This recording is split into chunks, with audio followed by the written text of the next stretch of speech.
आज हम Bhagavad Gita chapter 16 the divine and the demonic natures के श्लोक 10 से आगे पढ़ने वाले हैं। रोज की तरह पहले मैं संस्कृत में श्लोक को पढ़ूंगी, उसके इंग्लिश ट्रांसलेशन को देखेंगे और मीनिंग को समझेंगे। तो चलिए शुरू करते हैं। कामाम आश्रित्या दुष्पुराम दंभामना मदनविता मोहाद गृहीत वसाद ग्रहान् प्रवर्तन्ते शुचिव्रता taking shelter of insatiable lust and absorbed in the conceit of pride and false prestige, the demonic, thus illusioned, are always warned to unclean work attracted by the impermanent. तो जो डेमोनिक लोग होते हैं वो लस्ट वाले ज़िंदगी में जीते हैं, मतलब चाहिए ये चाहिए वो वाले ज़िंदगी में आ जाते हैं, ठीक है। एंड वो प्राइड एंड फॉल्स ईगो में आ जाता है। जो भी लाइफ में अचीव करते हैं सोचते हैं कि अरे मैंने तो ये अचीव किया, मैंने तो वो अचीव किया, ऐसा सोचने में आ जाते हैं। इल्यूजन में जीने लग जाते हैं, सत्य को सत्य ना मानना कि ये जो शरीर मिला है, ये जो धरती चल रही है, ये इंसान ने नहीं बनाया, ये किसी शक्ति ने बनाया, उसके पीछे सर झुका लो, ऐसा नहीं करना चाहते। हमेशा ही वो गंद काम करना और इस वजह से वो जो भी सारी चीज़ें अट्रैक्ट करते हैं वो परमानेंट नहीं होते उनके लाइफ में। श्लोक 11-12 क्लब किया हुआ श्लोक है, उसको पढ़ते हैं। चिंताम अपरिमेयाम च प्रलयंताम उपाश्रिता कामोपभोगा परमा ईतावद इति निश्चिता असापसा सातैर्बद्धा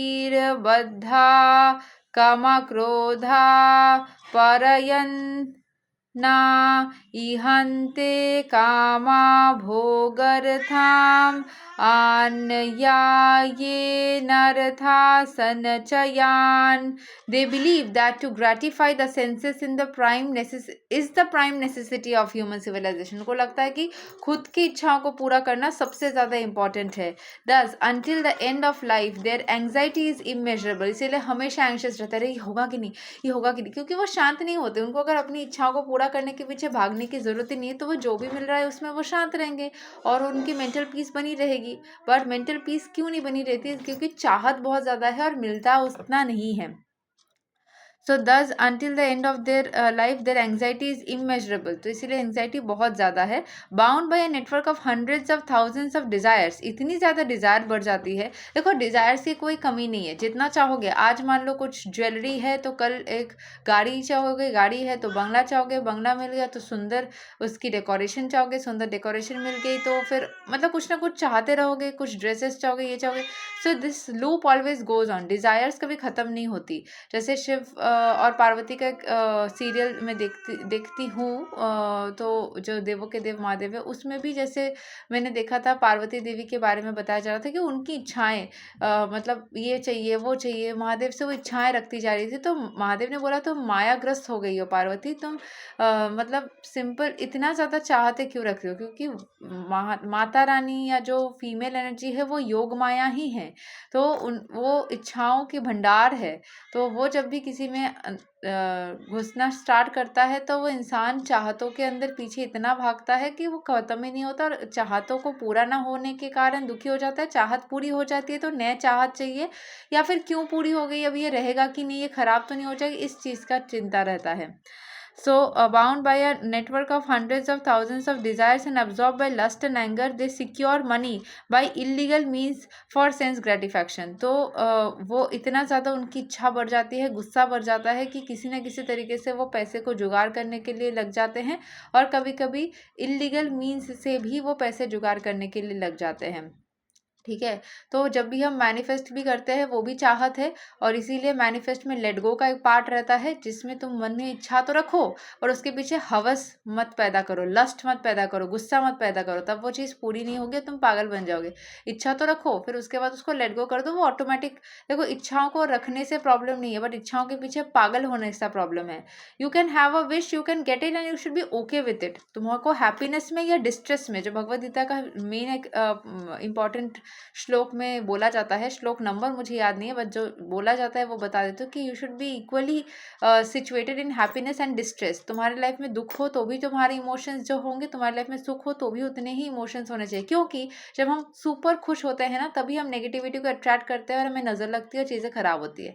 तो एकदम न्यूट्रल रहना चाहिए। हमें मिल रहा है, ले लो, कोई प्रॉब्लम नहीं है। देखना आजकल की दुनिया में आश्रमों में या मंदिरों में सबसे ज़्यादा दान होता है, सबसे ज़्यादा पैसा वो अट्रैक्ट कर लेते हैं। क्यों? बिकॉज दे आर नॉट हवस वाली एनर्जी नहीं है, they are not desperate to get the money, they know it will automatically come.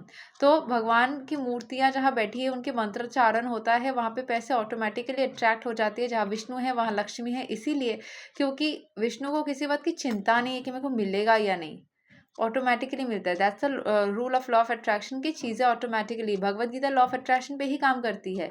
Law of attraction का जो मेन पॉइंट है वही भगवत गीता में लिखा है कि चीज़ों को, इच्छा को रखो, बट उसके पीछे पागल मत बनो, उसके पीछे परेशान मत बनो, उसके पीछे बैठे मत रहो कि वो मिलेगा। मन में सोचो ना, एक्ट एज इफ होता है, you think that you have already got it. मान लो फॉर एग्जाम्पल तुम्हें एक गाड़ी चाहिए, तुम विजुअलाइज करो तुम उस गाड़ी में हो, तुम उसको फील करो कि वो नीचे पार्क करके रखा हुआ है। तुमको एक बंगला चाहिए, तुम सोचो कि उसकी ऑलरेडी कंस्ट्रक्शन चल रही है, वो ऑलरेडी बन गई है, उसका कलरिंग चल रहा है और उसके कुछ दिन बाद में उसमें पर जाने वाली हूँ। So just feel it, you want to be with a person. तुम सोचो कि हमारी शादी की बात चल रही है, मेरे पेरेंट्स उसके पेरेंट्स से बातचीत कर रहे हैं and just we are going to, तुमको लगता है उससे बात करना है तो माइंड में उसके साथ में विजुअल्स चलाओ, उसके साथ बात करो, उसके साथ मोमेंट सोचो।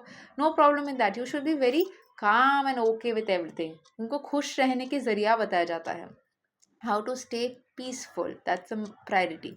ठीक है। सो नेक्स्ट श्लोक 13 to 15 एक क्लब किया हुआ श्लोक है, वो कवर करेंगे।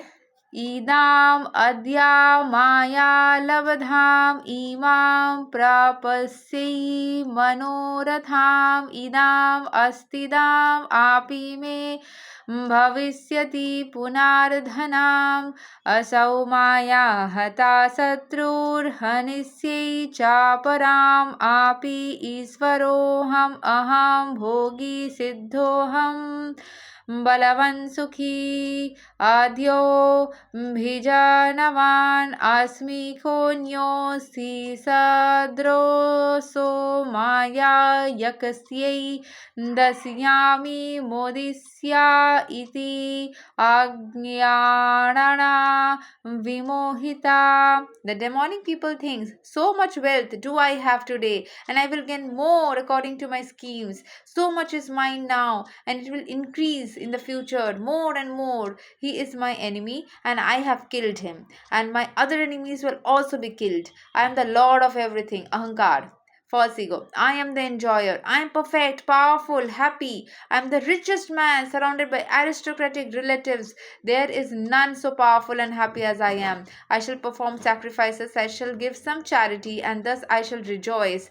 In this way, such persons are deluded by ignorance. जो दक्ष प्रजापति दक्ष के अंदर भी ये चीज़ आई थी, कुबेर जी के अंदर भी एक टाइम पे ये चीज़ आया था, जो महादेव जाके उनको सिखाए थे, समझाए थे थ्रू गणपति। जो गणपति ने उनका सब कुछ जब निगल दिया था, तब उनको पता चला था कि वो कितना मतलब छोटे से हैं, राइट। जो गणपति एंड कुबेर जी का जो कहानी है उसको सुनना पढ़ना। ठीक है। सो श्लोक 16। अनेका चित्ता विभरन्ता मोहाजला समावृता प्रसक्ता कामा भोगेषु पतन्ति नरकेषु च। Thus perplexed by various anxieties and bound by a network of illusions, they become too strongly attached to sense enjoyment and fall down to hell. तो इतना ज़्यादा चीज़ें चाहिए होती है कि वो एंग्जाइटी में आ जाते हैं और इल्यूजन में आ जाते हैं और बहुत ज़्यादा चीज़ों पे अटैच्ड हो जाते हैं एंड अल्टीमेटली वो नेगेटिविटी में गिर जाते हैं। ठीक है। बहुत ज़्यादा ही चीज़ें चाहिए होती है, ठीक है, लोगों को, तब परेशानी हो जाती है। श्लोक 17। आत्मा संभविता स्तब्धा दनामना मदन्विता यजन्ते मा नामा यज्ञाइस्ते दम्भेन विधिपूर्वकं, complacent and always impudent, deluded by wealth and false prestige, and sometimes proudly perform sacrifices in name only without following any rules and regulations. तो वो इतना ज़्यादा वेल्थ में, पैसों में बह जाते हैं, या फिर उनको अंदर जो फॉल्स प्रेस्टीज या ईगो आ जाती है, जो अहंकार आ जाता है, फिर उसके बाद वो सैक्रिफाइसेस करते बस नाम का ही, एक्चुअल में मन से नहीं, जैसे दिखावे के लिए। और उसके बाद कोई रूल्स रेगुलेशंस भी वो फॉलो नहीं करते, बस दिखावे के नाम पे ऐसे करते हैं। श्लोक 18। अहंकाराम बलाम दर्पाम कामाम क्रोधाम च संश्रिता मम आत्मा परा देहेषु प्रदविसन्तो भयसूयका। Bewildered by false ego, strength, pride, lust and anger, the demons become envious of the Supreme Personality of Godhead, who is situated in their own bodies and in the bodies of others, and blaspheme against the real religion. तो उनके अंदर इतना ज़्यादा गुस्सा, ego, pride आ जाता है कि वो भगवान को चुनौती देने लग जाते हैं। जो सारे दैत्य थे तो भगवान को चुनौती ही दिए थे ना, डेमोनिक जो थे, तो चुनौती देने लग जाते हैं, उनसे ईर्ष्या करने लग जाते हैं। एंड वो अपने अंदर स्थित, उनके हम सबके अंदर स्थित जो परमेश्वर है या जो उनके अंश है, उस चीज़ को इग्नोर करते हुए परमेश्वर के साथ ही लड़ने लग जाते हैं और अपने रिलीजन को खुद अपने हाथों से खराब करते हैं।